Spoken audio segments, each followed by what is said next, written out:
what's up? It's Joe Rady from Rady's Rides. I'm at a special filming location because guess what? This is a very special car for many different reasons. Let me introduce you to my very own 1993 Toyota Supra. But before we get into this iconic Japanese legend with the 2JZ under the hood, of course, let's talk about what's going on here. We are now today in the 5th generation of the Supra. The Mk4s, the 4th generation, really obviously is where Toyota got it so right. And the car was already legendary before Fast and the Furious was even a thing. And I'm gonna tell you why. It all started back in 1979. The Supra name was not on a particular model standalone. It was called the Celica Supra, and it had a whole 110 horsepower. By the 2nd generation, this is where we start to see the Supra come into its own. The 3rd generation was really a GT kind of car. It wasn't an outright performance monster, but it definitely had more performance than the first 2 generations. But when the 4th gen came around, with this very first year, this is a 1993, the very first year of the Supra, that's where we saw the bar be raised by Toyota. Because during that time, it was cool to be alive during the 1990s. I was in high school, and the Japanese brands were just laying it down, hit after hit. The NSX, the Mitsubishi 3000 GT VR4, the Nissan 300ZX twin turbo, obviously this Toyota Supra, and we can't forget cars like the Dodge Stealth RT. Now they're gone, but I was able to track this one down, and it's crazy how the original owner kept it all original. So what I want to find out is, not counting the Fast and the Furious franchise, I'm not gonna look at that really. What I'm looking at is what this car represented back in 1993. It was only sold for a few short years here in the United States, a little bit longer in Japan. But what I wanna find out is this the king, the iconic standout when it comes to sports cars? Let's go ahead. Let's dive into this Alpine Silver, my Alpine Silver 1993 Toyota Supra, and find out. Right off the bat, the shape. This shape was so revolutionary coming off of the Mark IIIs. And one thing you're gonna notice is my particular Premier Edition, because that first year they had a certain amount that they set aside to be the Premier Edition, it doesn't have the rear wing. And I know you're probably scratching your head, well, Joe, doesn't all Supras with the 2JZ have the wing? No. Believe it or not, here in the United States, all of the advertising that was going on before the car was unveiled featured the car without the optional rear wing, including its debut at the 1993 New York Auto Show, where it was pretty much not this exact car, at least that we know of, but an Alpine Silver hardtop. This is not a targa top. Hardtop without the wing was on display at the New York Auto Show.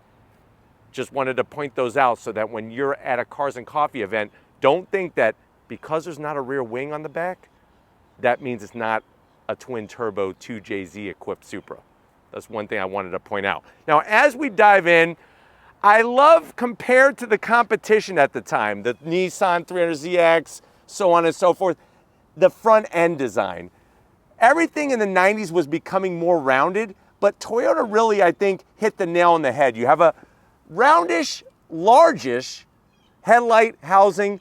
You'll see how you have all of your headlight projector beams and everything all set up in there, your turn signals, nice style that now is part of the legend.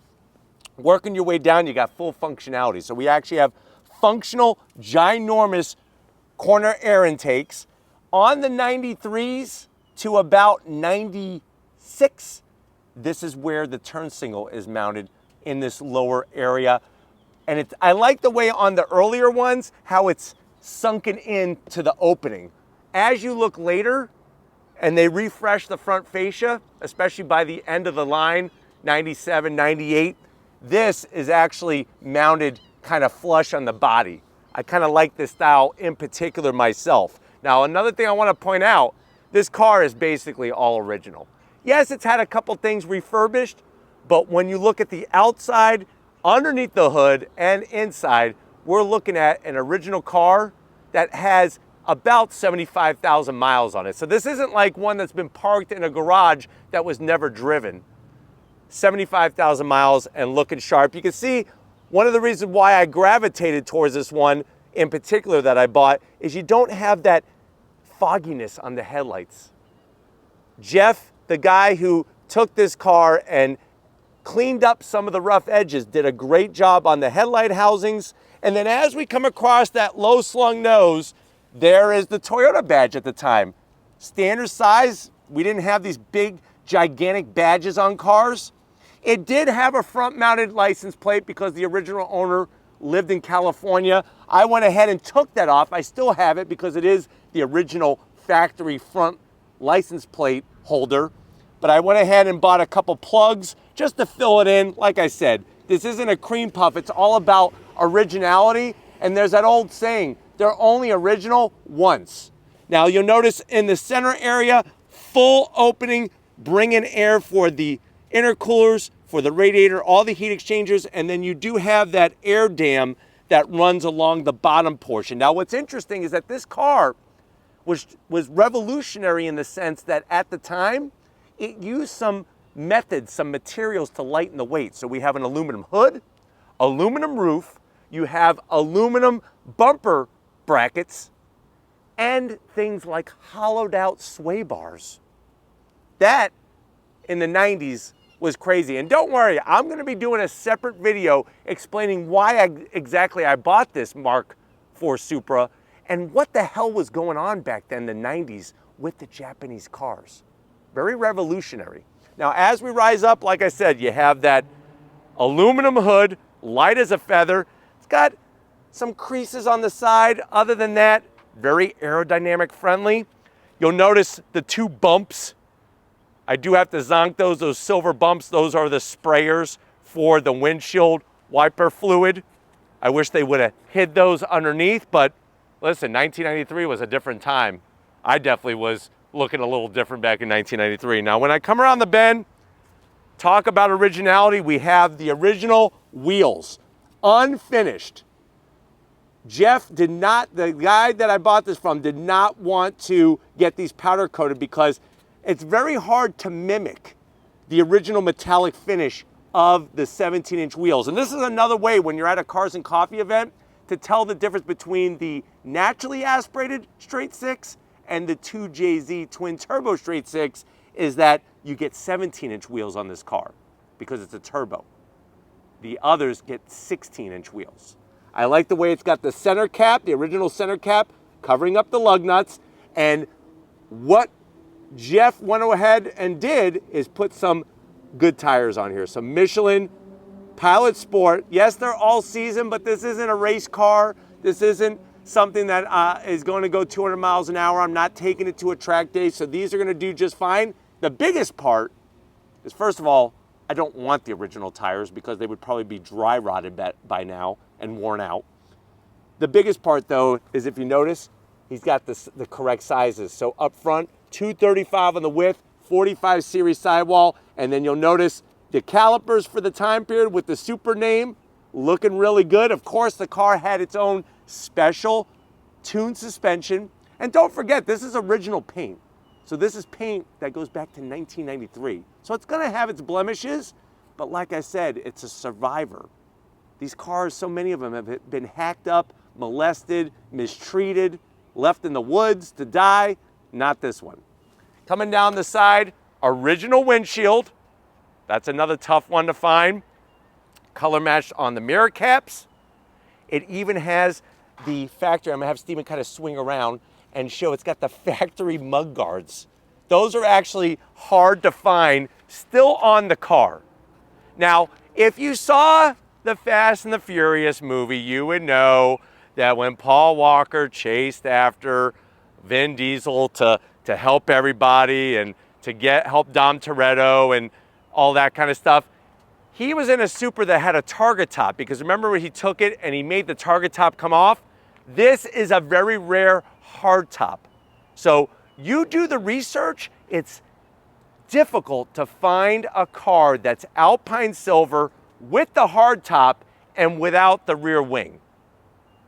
And that's what collectors really look for, are those rare anomalies when it comes to the option lists. Now, working our way towards the rear, I'm gonna have Steven come back and swing around this way. Color matched on the door handles. And then you'll notice that we do have functional venting for the rear as well. Out back, 255. So we got a little bit more rubber to meet the road. 235s up front, 255s out back with the Supra branded calipers.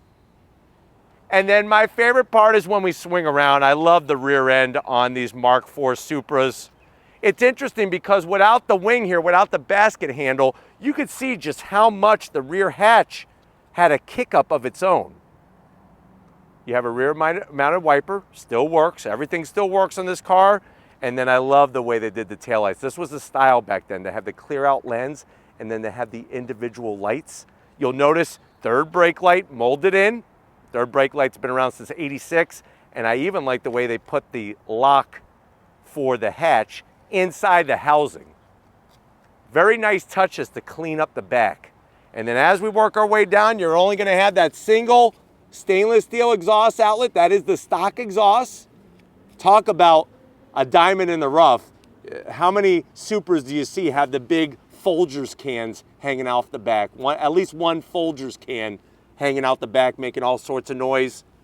And then super clean on the back lower bumper portion. No flat black or anything like that. But why don't we go ahead, let's get to the heart of this legend. Let's pop that aluminum hood and see the 2JZ underneath it. All right, guys, we got the hood pop. The aluminum hood does have a prop rod, but like I said, back then, Toyota really worked hard to try to save weight on this vehicle. Underneath, this is a very rare sight. That is an unmolested, totally stock, original 2JZ. As you can see, that straight six, and it's that 3,000 two-way twin turbo. 3,000 referring to 3 liters. Now what's fascinating is, before I go into the details of this engine, even when you see modified Supras, a lot of them are still running the stock factory fan shroud here for the radiator cooling. The reason why is they notice that with this stock shroud here, it actually helps cool the engine better. Another thing I want to point out is the word traction control. Back in 1993, traction control was something very revolutionary, and this vehicle had it. Plus, the turbo setup is very interesting. One turbo spools up, and then the other one kicks in. The reason why they did that is because of trying to get rid of turbo lag. But what do we have for a stock 2JZ? 3 liters in displacement, straight six. In the United States, this was one of the very few times that when it came to a Japanese built vehicle, this car actually has more horsepower than the JDM version. That's why the left-hand drive versions are more valuable. One of the many reasons why they're more valuable than the right-hand drive ones from Japan. 320 horsepower, 315 pound-feet of torque. If you know how to use that 6-speed manual that this car has, you're looking at 0 to 60 in 4.5 seconds. Let that soak in. This is back in 1993, 4.5 seconds. Quarter mile in 13 seconds flat at 112 miles per hour. Top speed is governed to 160 miles per hour. The vehicle weighs 3,280 pounds. And I know you're probably saying, well, Joe, I thought this was supposed to be a lightweight. You got to remember, a lot of the safety features like airbags, which this car has, which were very revolutionary and new in 1993, weigh a lot. The technology at the time weighed a lot. If you looked at a 3000 GT VR4 from Mitsubishi back in 1993, you're looking at almost 4,000 pounds. This one is 3,280, which definitely makes it much lighter than the Mitsubishi. Of course, this is rear-wheel drive. And when you look at the brake rotors, you didn't have pizza-sized rotors, 12.7 inches in the front, 12.8 inches in the rear. This car back then was faster 0 to 60 than an NSX, faster than a 300ZX twin turbo, faster than a Corvette LT1, faster than a Mazda RX-7 twin turbo, 0 to 60. So something to think about. Chew on that for a while. But while you're chewing, I'm gonna go ahead, let's fire up my Supra, my Mk4 Supra, and hear what stock sounds like.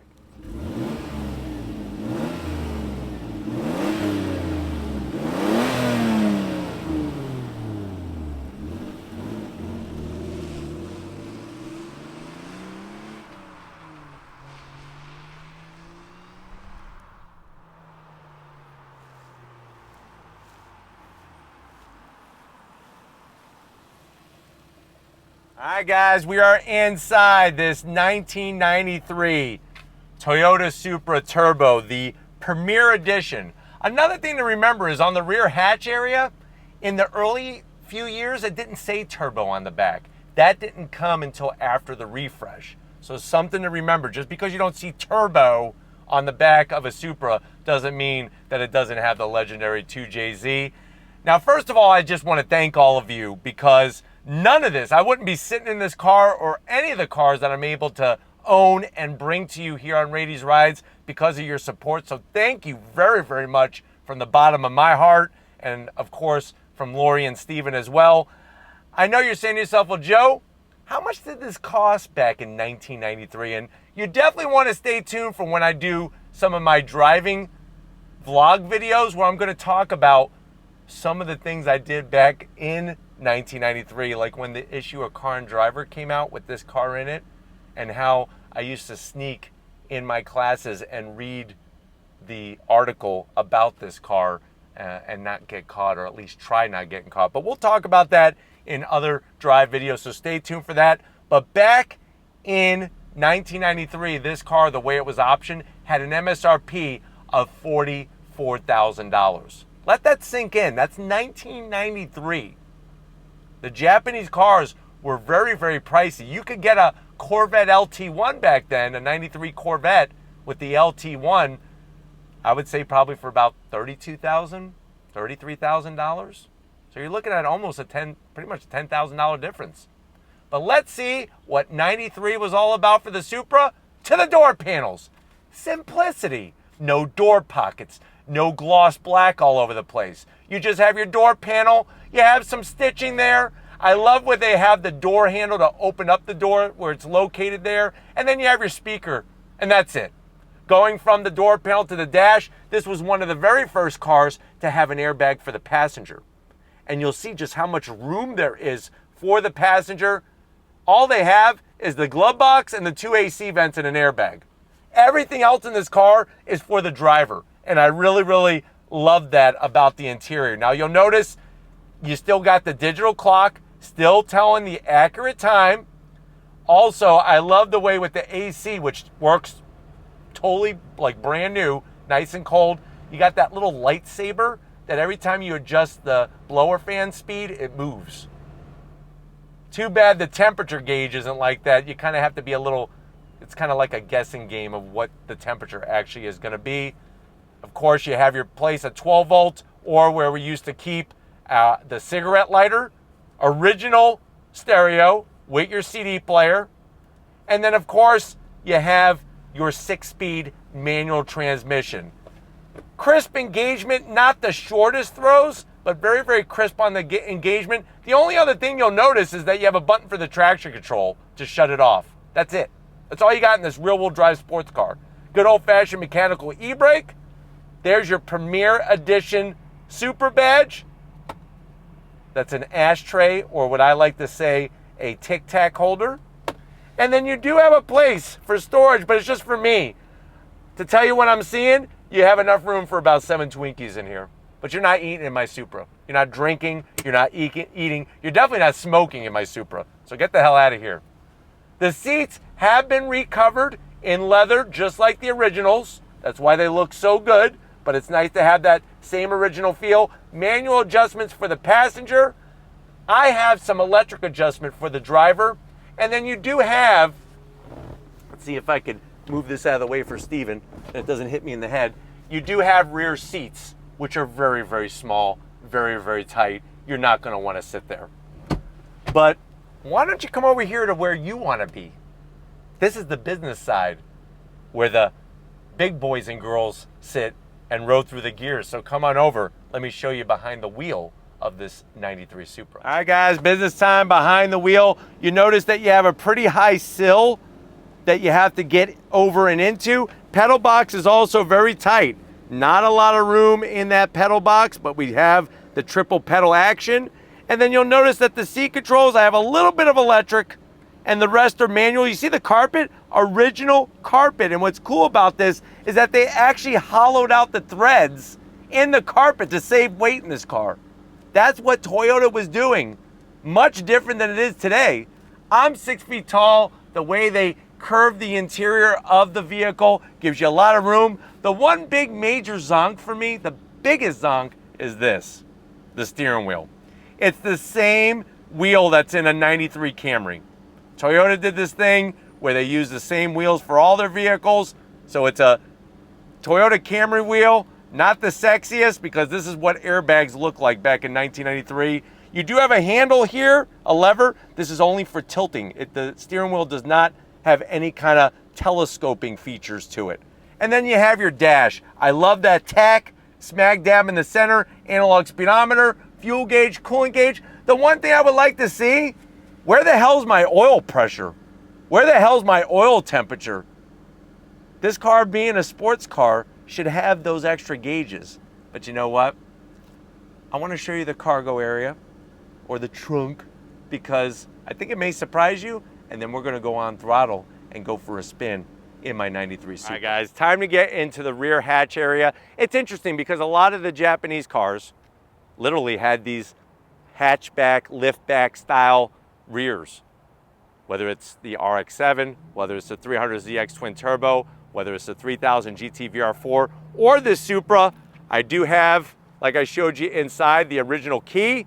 And we're just gonna take that key, insert it, open her up. It's got new struts for the back to hold open the rear glass area. You have your original security shade, and then you'll actually see the amount of room. Now there's a lot of room, both width and length, just not a lot of depth. But you definitely could go grocery shopping with this vehicle, no problem, and put your groceries back there. That's why, like I said, the original owner, 75,000 miles, actually used the vehicle, which gives it a little bit more kind of respect for it being original with that kind of mileage, yet still looking so damn good. But you know what? It's that time. We take the key, where do we put it?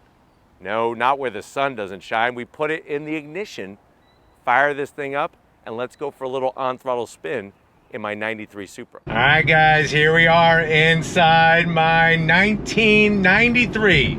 First year of the Mk4 Supra, Premier Edition, going down the road, and this is just another way for me to go back in time. I remember being in high school, and my friends and I would go by the local Toyota dealership in hopes of not only seeing one of these in person when they first came out, but also having the opportunity to maybe sit in one.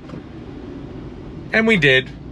And it was awesome. And it was something to dream about maybe driving one day. But this is literally the first time I've ever driven a Mk4 Supra is in my very own. Took a little while to get her, but you know what? As they say, it was worth the wait. Now, what I love about this car, like I said, with it being owned so well by the original owner, almost 75,000 miles, and it's rock solid in here. I mean, the car tracks straight, it's smooth, it doesn't rattle, it doesn't creak, everything works. I got the AC blowing on a hot day here in Florida, and I feel fantastic. Now, of course, because it is all stock, that kind of backs me into a corner where they're only original once, like I said, and I don't know if I could ever modify this car, but an exhaust would be something to definitely look at just to get some sound. I mean, I don't need it to be rocket loud, but that straight six has such a great sound to it when you uncork it, and maybe down the road, we'll see. It's just, like I said, having all the originality. I love the fact that when I go to cars and coffee events and people see the car, obviously they know it's a Supra, but they don't understand that, hey, first year, not all the turbos had the wings. And it's great when I pop the hood and they're able to see what an original 2JZ looks like, which when you go to car shows, cars and coffees, track events, most of the Mark IVs that you see are modified. And I know more and more of them are right-hand drive, which is interesting because, like I said, it's the UDM market, the USDM market, which really has the better car, 320 horsepower. But I'm in second gear. Why don't we go on throttle? On throttle, here we go. Spools up. Love the sound of that straight six.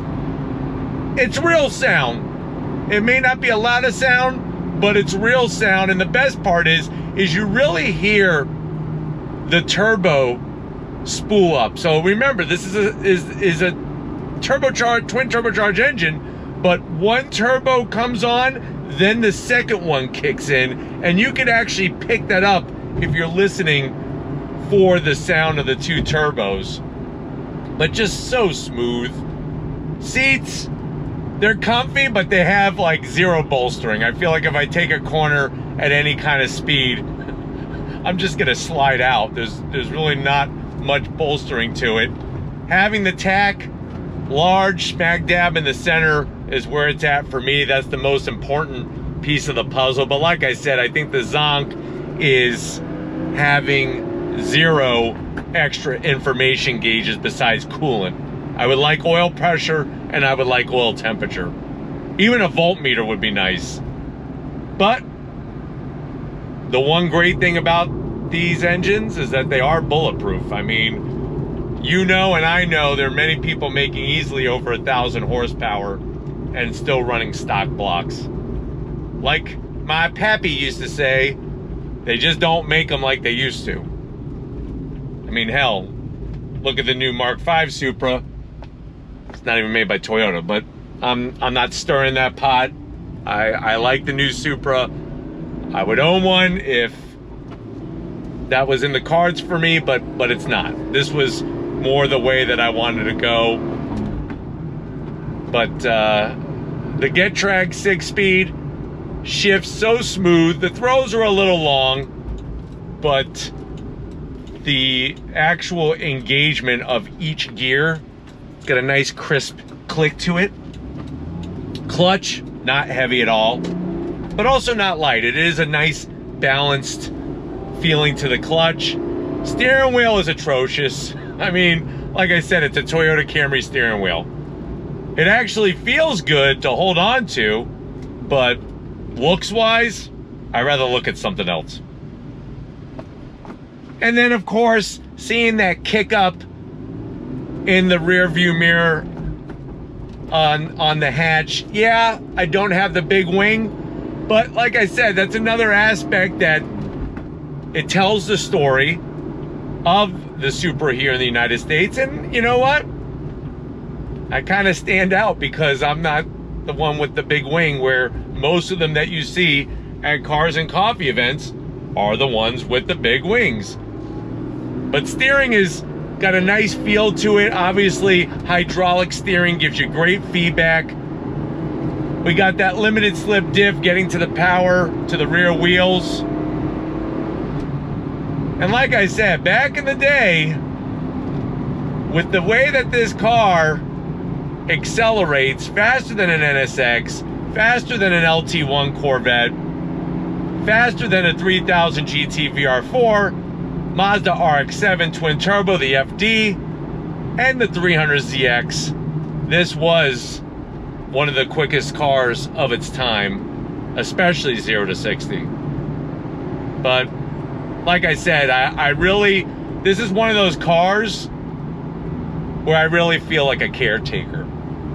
I feel like I need to take proper care of this car, which I will. I mean, that would have gone without saying. But down the road, who knows when, somebody else will get this car, and I hope they take very good care of it and continue the story of the originality. Yeah, it's got some scratches. Yeah, it's got rock chips. But the fact that it's got original paint, the fact that a lot of the interior is original, like I said, the seats were redone, original wheels. You know, the nice thing is that you have all of this originality, and that only happens once. And I really don't want to mess that up.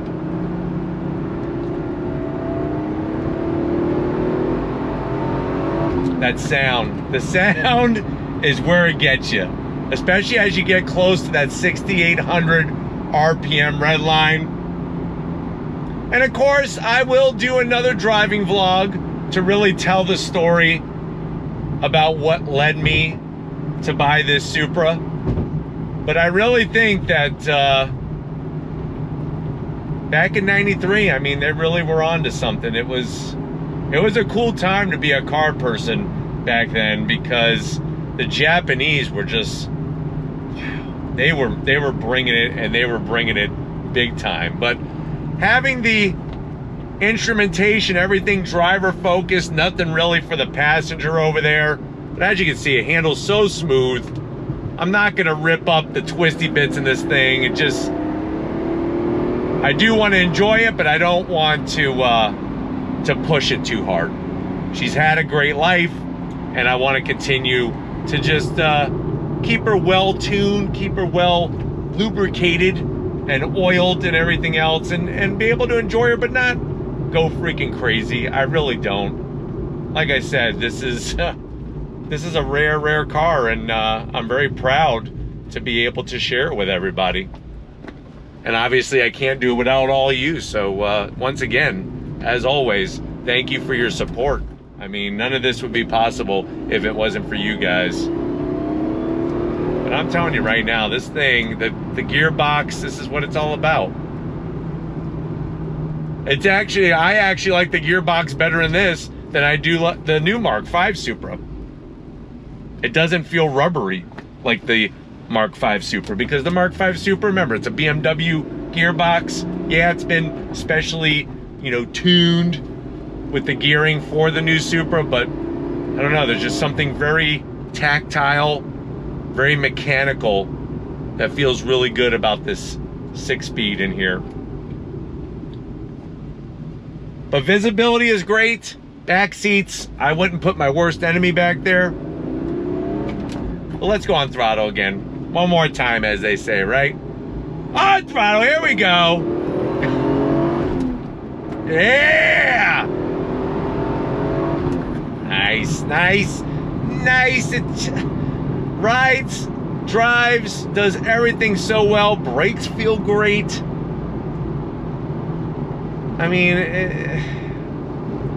it's just really a special moment for me. I never thought in a million years. I remember being in high school and just dreaming about a car like this, a brand new Supra. Especially when, back in the day, you used to see them sitting at the lots.